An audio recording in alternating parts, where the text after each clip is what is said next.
Hi guys, இந்த சேனலில் full and full option பையிங்கை பற்றி டீப்பாக பார்த்துட்டு இருந்தோம். அதாவது டெய்லி வீடியோ போஸ்ட் பண்ணியிருக்கோம்.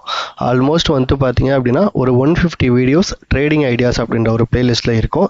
இப்போ கொஞ்ச நாளாக பார்த்தீங்க அப்படின்னா அதெல்லாம் ஸ்டாப் பண்ணியாச்சு. அதாவது டெய்லி வீடியோ போஸ்ட் பண்ணுறதை ஸ்டாப் பண்ணியாச்சு. ஏன் டெய்லி வீடியோ போஸ்ட் பண்ணுறதை ஸ்டாப் பண்ணியாச்சு அப்படிங்கிறத பற்றி ஒரு டீட்டெயில் வீடியோ ஆல்ரெடி நம்ம சேனல்லேயே இருக்குது. இப்போ கொஞ்ச நாளாக பார்த்தீங்க அப்படின்னா ஸ்டாக் மார்க்கெட் ரிலேட்டடாக நீங்கள் பார்க்குற சேனல்ஸில் எல்லாமே ஜான் ஸ்ட்ரீட் அப்படின்றவங்க ஸ்கேம் பண்ணியிருக்காங்க அப்படிங்கிற மாதிரி எல்லாருமே சொல்லியிருப்பாங்க. ஏன் நானுமே ஒரு வீடியோ அது போல் போஸ்ட் பண்ணியிருக்கேன். ஓகே, இதில் அதாவது ஜான் ஸ்ட்ரீட் என்ன பண்ணியிருக்காங்க அப்படிங்கிறத செபி ஒரு 105 பக்கம் கொண்ட ஒரு ரிப்போர்ட்டை டீட்டெயிலாக கொடுத்துருந்தாங்க. ஓகே, இப்போ அதுக்கும் நேத்திக்கு நடந்த மார்க்கெட், அதாவது 11/7/2025 அன்னைக்கு நடந்த மார்க்கெட்டுக்கும் சம்பந்தம் அப்படிங்கிறத பற்றி தான் இந்த வீடியோவில் டீட்டெயிலாக பார்க்க போகிறோம்.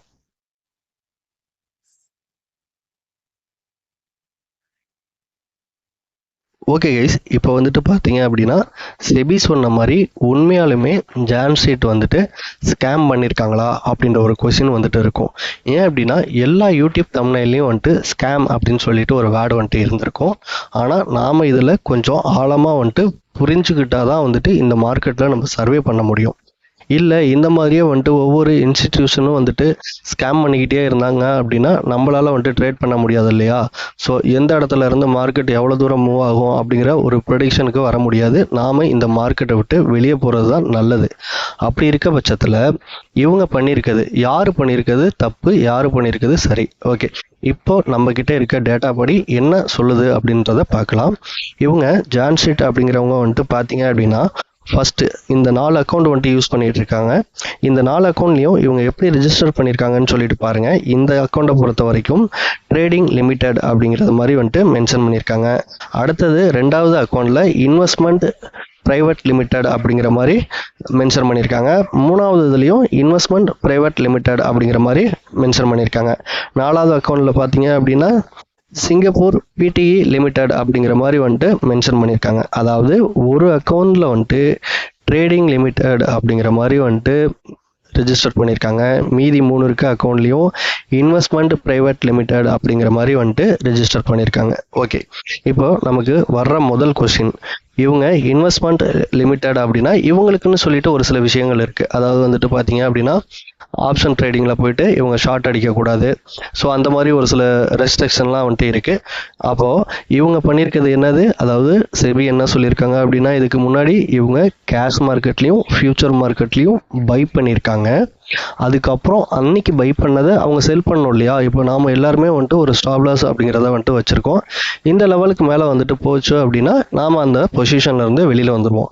இதே தான் ஜான் ஸ்ட்ரீட்டும் கேஷ் மார்க்கெட்லேயும் ஃபியூச்சர் மார்க்கெட்லேயும் பண்ணியிருக்காங்க. அன்றைக்கி பை பண்ணியிருக்காங்க. ஒரு லெவலுக்கு மேலே மார்க்கெட் கீழே போகும்பொழுது அவங்க ஆட்டோமேட்டிக்காக செல் பண்ணணும் அப்படின்னா என்ன ஆகும், அங்கே பார்த்தீங்க அப்படின்னா மார்க்கெட் மறுபடியும் டவுன் சைடு போக போக நம்ம செல் பண்ணிக்கிட்டே இருந்தோம் அப்படின்னா மறுபடியும் டவுன் சைடு போகும். ஓகே, இதே இவங்க ட்ரேடிங் அக்கௌண்ட் அப்படின்னு சொல்லிட்டு ஒன்று வச்சுருக்காங்க இல்லையா? ஸோ அதில் இவங்களுக்கு இந்த மாதிரி ரெஸ்ட்ரிக்ஷன் இருக்கிறதுக்கு வாய்ப்பு கிடையாது. அதனால தான் அவங்க பிளான் பண்ணி அப்போவே ட்ரேடிங் லிமிடெட் அப்படின்னு சொல்லிட்டு வச்சுருக்காங்க. ட்ரேடிங் லிமிடெட் அப்படின்னு வந்துட்டோம் அப்படின்னாலே அவங்க பார்த்தீங்க அப்படின்னா ஃபியூச்சர் அண்ட் ஆப்ஷனில் பை பண்ணலாம், செல் பண்ணலாம். அதாவது ஆப்ஷனில் ஷார்ட் செல்லிங் அப்படின்னு சொல்லுவாங்க இல்லையா? அதாவது ஆப்ஷன் ரைட்டிங் அதுவுமே பண்ணலாம். அப்படி இருக்கிற பட்சத்தில் இவங்க எடுக்கிற அதாவது கேஷ் பொசிஷனுக்கும் ஃபியூச்சர் பொசிஷனுக்கும் தகுந்த மாதிரி ட்ரேடிங் அக்கௌண்ட்டில் அவங்க என்ன பண்ணலாம், ஷார்ட் பண்ணலாம் அல்லது பை பண்ணலாம். அப்படி இருக்கும் பொழுது இவங்களோட அந்த 4300 கோடியை ஃப்ரீஸ் பண்ணி வச்சுருக்காங்க இல்லையா? இது எந்த அளவுக்கு நாளைக்கு ஆர்கியூமெண்ட் நடந்தால் கூட செபியால் எந்த ஒரு கொஷினுமே வைக்க முடியாது. ஏன் அப்படின்னா இந்த அக்கௌண்ட்டு ட்ரேடிங் அக்கௌண்ட்டு, இதில் நான் பை பண்ணலாம், செல் பண்ணலாம். ஆனால் அந்த செல் பண்ணுறதுக்கும் பை பண்ணுறதுக்கும் ஒரு லிமிட்டேஷன் இருக்குது. ஓகே, அந்த லிமிட்டேஷனை இவங்க கிராஸ் பண்ணால் தான் பார்த்தீங்க அப்படின்னா அந்த மேனிப்புலேஷன் அப்படிங்கிற வேர்டுக்கு போகும், அல்லது இவங்க ஸ்கேம் பண்ணியிருக்காங்க அப்படிங்கிற அந்த வார்த்தைக்குள்ளே போகும். ஆனால் அது வரைக்கும் பார்த்தீங்க அப்படின்னா இவங்கள ட்ரேடிங்லேருந்து செபியால் பேன் பண்ண முடியாது. ஏன் அப்படின்னா செபி என்ன ரூல் வச்சுருக்கோ அதுக்கு ஒபே பண்ணி தான் இவங்க வந்துட்டு ட்ரேட் பண்ணியிருக்காங்க. இப்போது நம்மக்கிட்ட வந்துட்டு கேபிட்டல் கம்மியாக இருக்குது, அதனால் வந்துட்டு பார்த்தீங்க அப்படின்னா நம்ம ஒன்லி வந்துட்டு டைரக்ஷன் ட்ரேடு மட்டுமே எடுத்துக்கிட்டு இருக்கோம். இவங்கக்கிட்ட வந்துட்டு ரொம்ப கேபிட்டல் இருக்குது, ஃபியூச்சர் மார்க்கெட்லேயும் கேஷ் மார்க்கெட்லேயும் டைரக்ஷனில் எடுத்துகிட்டு அடுத்தது வந்துட்டு பார்த்தீங்கன்னா ஆப்ஷன் மார்க்கெட்டில் இவங்களுக்கு ஏற்கனவே தெரியும், இவங்க அந்த ட்ரேடிங் சம்மந்தப்பட்ட விஷயத்தில் ட்ரேட் பண்ணி அனலைஸ் பண்ணியிருந்தாங்க இல்லையா செபி. அன்றைக்கி வந்துட்டு பேங்க் நிஃப்டி வந்துட்டு எக்ஸ்பைரி, அதுக்கு முதல் நாள் வந்துட்டு ஹெச்டிஎஃப்சி பேங்க்கோட ரிசல்ட் வந்திருந்தது. ஸோ அவங்களுக்கு ஓரளவு வந்துட்டு ஒரு சில விஷயங்கள் தெரிஞ்சிருக்கும் இல்லையா, இன்றைக்கி வந்துட்டு மார்க்கெட்டு டவுன் சைடு வந்துட்டு போகும் அப்படின்றதுனால மார்னிங் என்ன பண்ணியிருப்பாங்கன்னா மார்க்கெட்டை வந்துட்டு அப் சைடு ஏற்றிட்டு மறுபடியும் வந்துட்டு டவுன் சைடு வந்துட்டு கொண்டுட்டு போயிருப்பாங்க அப்படின்ற மாதிரி செபி சொல்கிறாங்க. நான் இதை எப்படி பார்க்குறேன் அப்படின்னா, இது நார்மலாக வந்துட்டு ஒரு பீப்புள் வந்துட்டு நினைக்கிறது தான். மார்க்கெட் அப்சைடு போகும்பொழுது வந்துட்டு பார்த்தீங்க அப்படின்னா பை பண்ணுறோம், அதுக்கப்புறம் அன்னையோட டே லோ என்ன வந்துட்டு இருக்கோ, அதாவது கரண்ட் டே லோ வந்துட்டு நம்ம பை பண்ண ஆரம்பித்ததுக்கப்புறம் என்ன இடத்துல வந்துட்டு டே லோ இருக்கோ அதுக்கப்புறம் கீழே போனால் அவங்களோட ஸ்டாப் லாஸை போட்டுட்டு வெளியில் வந்துட்டு வரப்போகிறாங்க. ஸோ இதை தான் வந்துட்டு ஜான் சீட் வந்துட்டு பண்ணியிருக்காங்க. ஓகே, அப்படி இருக்கிற பட்சத்தில் செபி எதுக்காக அவங்களோட 4300 கோடியை வந்துட்டு ஃப்ரீஸ் பண்ணியிருக்காங்க அப்படின்னா, இந்த ஃப்ரீஸ் பண்ண பைசா இருக்கு இல்லையா, அது எப்போயா இருந்தாலும் ஜான் ஷீட்டுக்கு வந்துட்டு போயிடும். ஓகே, இதை எதனால் வந்துட்டு நான் ஆணித்தரமாக சொல்கிறேன் அப்படின்னா, ஓகே இப்போது நீங்கள் வந்துட்டு ஒரு 1000 கோடி வச்சுருக்கீங்கன்னு வச்சுக்கோங்களேன், அதில் 50% வந்துட்டு நீங்கள் கால் ஆப்ஷனில் ரைட் பண்ணிட்டீங்க, 50% புட் ஆப்ஷனில் வந்துட்டு ரைட் பண்ணிட்டீங்க அப்படின்னா உங்களை செபி வந்துட்டு எந்த விதமான சார்ஜஸும் பண்ண மாட்டாங்க, எக்ஸ்ட்ரா சார்ஜஸ் வந்துட்டு பண்ண மாட்டாங்க. நீங்கள் வந்துட்டு ஒரு நார்மல் ட்ரேடுக்குள்ளே வந்துட்டு வந்துடுறீங்க. ஓகே, அதுக்கு அடுத்த ஸ்டேஜ் வந்துட்டு பார்த்தீங்க அப்படின்னா, சப்போஸ் வந்துட்டு ஒரு சைடு மட்டுமே நீங்கள் வந்துட்டு ஒரு 1000 கோடி ரூபாய்க்கு வந்துட்டு ஒரு பொசிஷனை எடுத்துட்டீங்க அப்படின்னா செபியால் பனிஷ் பண்ண முடியாது. ஆனால் நாம் வச்சுருக்க கேபிட்டலை அவங்க வந்துட்டு மார்ஜின் அப்படின்னு சொல்லுவாங்க, அதாவது வந்துட்டு ஒரு 10% மார்ஜினை வந்துட்டு அவங்களால வந்துட்டு ஃப்ரீஸ் பண்ண முடியும். இதை தான் வந்துட்டு பார்த்தீங்க அப்படின்னா ஜான் ஸ்ட்ரீட்டுக்கு செபி வந்துட்டு பண்ணியிருக்காங்க. எப்பயுமே வந்துட்டு பார்த்தீங்க அப்படின்னா இந்த சோஷியல் மீடியாஸில் நெகட்டிவிட்டி அப்படிங்கிறது அல்லது நெகட்டிவிட்டி வேர்ட்ஸ் இருக்கு இல்லையா, அப்படிங்கிறது வந்துட்டு பார்த்தீங்கன்னா ரொம்ப சீக்கிரமாகவே குயிக்காகவே வந்துட்டு ஸ்ப்ரெட் ஆகிடும். ஸோ அதனால தான் வந்துட்டு பார்த்தீங்க அப்படின்னா மேனிப்புலேஷன், ஸ்கேம் அப்படிங்கிற வேர்ட்ஸ் எல்லாமே வந்துட்டு ஜான் சீட் பற்றியான வீடியோஸில் எல்லா யூடியூப் தம்ப்நெயிலுமே அதுதான் வந்துட்டு இருந்திருக்கும். ஓகே, இப்போது அதுக்கு அடுத்த ஸ்டேஜ் வந்துட்டு நம்ம போகலாம். இப்போது செபியோட ரிப்போர்ட்டில் என்ன சொல்லியிருப்பாங்க அப்படின்னா, ஜனவரி 17, 2024 இவங்க வந்துட்டு அதாவது ஜான் ஸ்ட்ரீட் வந்துட்டு ஒரு மேனிப்புலேஷன் பண்ணியிருக்காங்க அப்படின்ற மாதிரி சொல்லியிருப்பாங்க. அதுக்கு செபி வச்ச பேர் என்ன அப்படின்னா இன்ட்ராடே இண்டெக்ஸ் மேனிப்புலேஷன் அப்படின்னு வந்துட்டு சொல்லியிருப்பாங்க. ஓகே, இந்த செபி சொல்லியிருக்காங்க இல்லையா, அன்னைக்கு டேட்டில் எப்படி வந்துட்டு மார்க்கெட் வந்துட்டு ரன் ஆச்சோ அதே போல தான் நேத்திக்கான மார்க்கெட்டுமே வந்துட்டு இருந்தது. செபி என்ன பண்ணிட்டாங்க அப்படின்னா டீட்டெயிலாக வந்துட்டு இதை டீகோட் பண்ணிட்டாங்க. ஓகே, இப்போ நேத்திக்கான மார்க்கெட்டுக்குள்ளே நாம் போய் பார்க்கலாம். இதுக்கு நான் என்ன பண்ணுறேன் அப்படின்னா ஃபஸ்ட்டு வந்துட்டு பார்த்தீங்க அப்படின்னா சென்செக்ஸ் சார்ட் இந்த சைடு இருக்குது, நிஃப்டி சார்ட் அப்படிங்கிறது இந்த சைடு இருக்குது. ஓகே, ப்ரீவியஸாக ஒரு ஸ்விங் லோ இருக்கு இல்லையா, அந்த லோ அப்படிங்கிறது இந்த இடத்துல இருக்குது நிஃப்டியை பொறுத்த வரைக்கும். ஆனால் சென்செக்ஸில் பாருங்கள் இந்த இடத்துல இருக்குது. நிஃப்டியில் இந்த ப்ரீவியஸ் ஸ்விங் லோ இருக்கு இல்லையா, அந்த இடத்துக்கே வந்துட்டு போயிருக்காது. நம்மள மாதிரி ரீட்டைல் ட்ரேடர்ஸ்லாம் என்ன பண்ணுவாங்க அப்படின்னா இந்த இடத்துக்கு மார்க்கெட் வந்ததுக்கப்புறம் ரிவர்சல் ஆகட்டும் அப்படின்னு சொல்லிட்டு வெயிட் பண்ணிட்டு இருந்திருப்போம். ஏன் அப்படின்னா நாம் வந்துட்டு நிஃப்டி சார்ட்டை மட்டுமே பார்த்துட்டு இருக்கோம். அதனால் ஓகே, இதை அப்படியே வந்துட்டு சென்செக்ஸ் சார்ட்டில் வந்துட்டு பாருங்களேன். சென்செக்ஸ் சார்ட்டில் வந்துட்டு பார்த்தோம் அப்படின்னா இந்த இடத்துல கரெக்டாக போயிட்டு மார்க்கெட் வந்துட்டு ரிவர்சல் வந்துட்டு ஆயிருக்கும். ஓகே, நம்மளோட டெலிகிராம் சப்ஸ்கிரைபர் அல்லது இந்த சேனலை ரெகுலராக வந்துட்டு ஃபாலோ பண்ணுறவங்களுக்கு தெரியும் என்னைக்கு நிஃப்டியில் வந்துட்டு ட்ரேட் பண்ணணும், அதாவது நிஃப்டி சார்ட்டை பார்க்கணும், என்னைக்கு வந்துட்டு சென்செக்ஸ் சார்ட்டை வந்துட்டு பார்க்கணும் அப்படிங்கிறது. ஓகே, இப்போது உங்களுக்கு புரிகிற மாதிரி குயிக்காக ஒரு விஷயத்த சொல்கிறேன். எதனால் வந்துட்டு பார்த்தீங்க அப்படின்னா நிஃப்டியில் இந்த இடத்துல போய் டச் ஆகலை, சென்செக்ஸில் இங்கே நான் டச் ஆகிருக்கு அப்படின்னா சென்செக்ஸ் தான் வந்துட்டு பார்த்தீங்க அப்படின்னா செவ்வாய்க்கிழமைக்கு எக்ஸ்பைரி இருக்குது. நிஃப்டி அப்படிங்கிறது வந்துட்டு பார்த்தீங்க அப்படின்னா வியாழக்கிழமை தான் எக்ஸ்பைரி இருக்குது. சென்செக்ஸோட எக்ஸ்பைரி முடிஞ்சு அடுத்த 2 நாள் கழிச்சு. அப்படிங்கிறப்ப ஒரு பெரிய ட்ரேடரோட மைண்ட் செட் எல்லாமே எப்படி இருக்கும் அப்படின்னா இந்த எக்ஸ்பைரி டேயில் நியரஸ்டாக இருக்க இண்டெக்ஸில் தான் வந்துட்டு இருக்கும். ஓகே, அதுக்காக தான் நான் சொல்கிறது நியரஸ்ட் இண்டெக்ஸில் வந்துட்டு ட்ரேட் பண்ணுறது அப்படிங்கிறது தான் நம்மள மாதிரி இன்ட்ராடே ட்ரேடர் அல்லது ஸ்மால் இன்வெஸ்டர்ஸ்க்கு வந்துட்டு ரொம்ப ஹெல்ப்பாக இருக்கும் அப்படின்னு. ஓகே, இப்போது மார்க்கெட் என்ன ஆயிருக்கு அப்படின்னா நான் 30 மினிட்ஸ் கேண்டில் வந்துட்டு வச்சுருக்கேன். பார்த்தீங்க அப்படின்னா மார்க்கெட் வந்துட்டு ப்ரீவியஸ் டே லாஸ்ட்டாக வந்துட்டு க்ளோஸ் ஆனது இந்த இடத்துல வந்துட்டு க்ளோஸ் ஆகிருக்கு.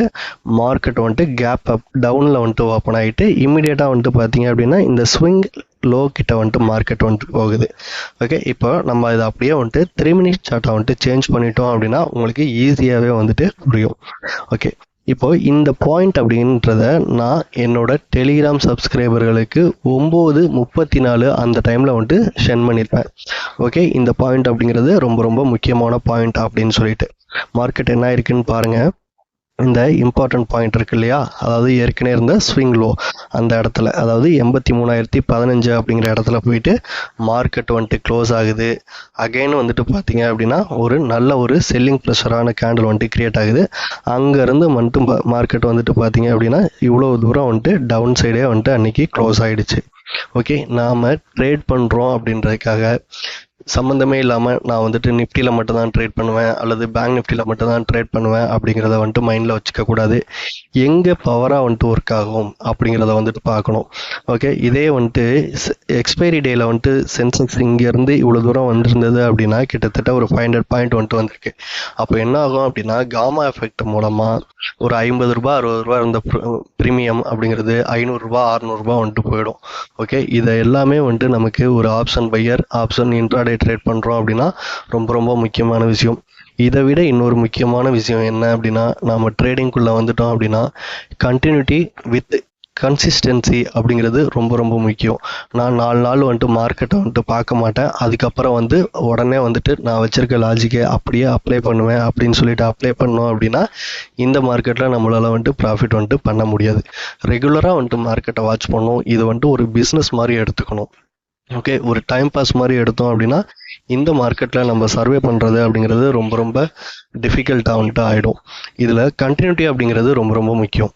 ஓகே, இதே என்னோட டெலிகிராம் சப்ஸ்கிரைபர்களுக்கு நான் சொல்லுவேன். அவங்க என்ன சொல்லுவாங்க அப்படின்னா, நான் ஒரு 2-3 டேஸாக வந்துட்டு மார்க்கெட்டில் இல்லை சார், பர்சனல் ஒர்க் வந்துட்டு இருந்தது அப்படின்னா நீங்கள் என்ன பண்ணணும் அப்படின்னா, நாளைக்கு வந்துட்டு நான் ட்ரேட் பண்ண போகிறேன், இதுக்கு முன்னாடி 3 நாள் நான் மார்க்கெட்டில் இல்லை அப்படின்னா அன்றைக்கி நைட்டே வந்துட்டு நீங்கள் உட்காந்து மார்க்கெட்டில் இதுக்கு முன்னாடி நாம் வச்சுருக்க அந்த பர்டிகுலர் ஸ்ட்ராட்டஜி எப்படி ஒர்க் ஆகிருக்கு இந்த நாம் மார்க்கெட்டில் இல்லாத டைமில் அப்படின்னு சொல்லிட்டு இன்ச் பை இன்ச்சாக வந்துட்டு அனலைஸ் பண்ணணும்.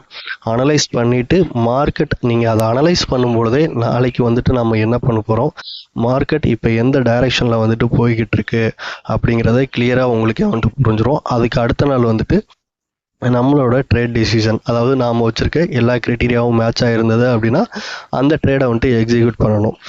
எந்த ட்ரேடை நீங்கள் வந்துட்டு எக்ஸிக்யூட் பண்ணனாலும் அதுக்கான ஸ்டாப் லாஸ் அப்படிங்கிறத ஸ்ட்ரிக்டாக மெயின்டைன் பண்ணணும். நீங்கள் சப்போஸ் ஸ்டாப் லாஸ் அப்படிங்கிறத மெயின்டைன் பண்ணாமல், அதாவது நீங்கள் என்ட்ரி எடுக்கும் பொழுதே ஆப்ஷன் பை பண்ணும் பொழுது ஒரு ஸ்டாப் லாஸை நீங்கள் ப்ளேஸ் பண்ணலை அப்படின்னா உங்களோட ப்ரைஸ், அதாவது நீங்கள் எடுத்திருக்க ப்ரீமியம் உங்களோட ஸ்டாப் லாஸை நோக்கி வரும் பொழுது மறுபடியும் உங்களால் அந்த ஆர்டரை வந்துட்டு ப்ளேஸ் பண்ண உங்கள் மைண்ட் வந்துட்டு சொல்லவே சொல்லாது. வெயிட் பண்ணுவோம் நம்மளோட ப்ரைஸுக்கு மேலே வந்துடும் தான் சொல்லுமே ஒழிஞ்சு அந்த ஸ்டாப் லாஸ் அப்படிங்கிறது நம்மளோட மைண்டை விட்டே போயிடும். அதனால தான் நான் சொல்கிறது, ஒரு ட்ரேடை வந்துட்டு எக்ஸிக்யூட் பண்ண உடனே அதுக்கான ஸ்டாப் லாஸ் அப்படிங்கிறத ப்ளேஸ் பண்ணணும். இந்த மார்க்கெட்டில் நான் ரொம்ப வீடியோஸில் வந்துட்டு சொல்லியிருக்கேன், பலாயிரம் கோடி கணக்கான ரூபா வந்துட்டு புழங்குது. ஓகே, நாம் வச்சுருக்க 5 லட்சம் 10 லட்சம் அப்படிங்கிறதெல்லாம் ஒரு சாதாரண அமௌண்ட்டு. அது எல்லாமே வந்துட்டு பார்த்தீங்க அப்படின்னா உடனே வந்துட்டு சாப்பிட்டுட்டு போயிடுவாங்க. எந்த இன்ஸ்டிடியூஷன் வந்துட்டு எந்த இடத்துல பை பண்ணுவாங்க செல் பண்ணுவாங்க அப்படிங்கிறது நமக்கு தெரியவே தெரியாது. ஓகே, இப்போ இருக்கிற இந்த அல்கோ பிளாட்ஃபார்ம்லாம் வந்துட்டு பார்த்தீங்க அப்படின்னா அவங்க நினச்சி பார்க்காத அளவுக்கு, அதாவது நாம் நினச்சி பார்க்காத அளவுக்கு அவங்களால ஆர்டரை வந்துட்டு பஞ்ச் பண்ண முடியும். இனிமேல் இதெல்லாம் செபி நினச்சாலும் கண்ட்ரோல் பண்ண முடியாது. ஏன் அப்படின்னா அவங்க கண்ட்ரோல் பண்ணாங்க அப்படின்னா என்எஸ்சிக்கும் பிஎஸ்சிக்கும் வருமானம் அப்படிங்கிறது ரொம்ப ரொம்ப கம்மியாயிடும். அதனால் இங்கே யாருடைய பாதிப்பையும் எந்த ஒரு கவர்மெண்ட்டுமே வந்துட்டு பார்த்தீங்க அப்படின்னா நினச்சி கூட பார்க்க மாட்டாங்க. நம்மளோட கேபிட்டலை நாம தான் வந்துட்டு ப்ராடக்டாக வச்சுக்கணும். ஓகே கைஸ், இந்த வீடியோவில் ஒரு சில விஷயங்களை நான் டீட்டெயிலாக சொல்லணும் அப்படின்னு சொல்லிட்டு வந்தேன். ஆனால் ஒரு சில விஷயங்களை நான் டீட்டெயிலாக சொன்னேன் அப்படின்னா இங்கே வந்துட்டு மிகப்பெரிய கான்ட்ரவர்சியாக வந்துட்டு உருவாயிடும். ஸோ அதனால் ஒரு சில விஷயங்களை நான் இன்டைரக்டாக தான் சொல்லியிருக்கேன். உங்களுக்கு நீங்கள் எந்த மாதிரி வந்துட்டு புரிஞ்சுக்கிறீங்களோ அந்த மாதிரி இந்த வீடியோ வந்துட்டு உங்களுக்கு யூஸ்ஃபுல்லாக இருக்கும். ஓகே கைஸ், அவ்வளோதான் இந்த வீடியோ. தேங்க்ஸ் ஃபார் வாட்சிங்.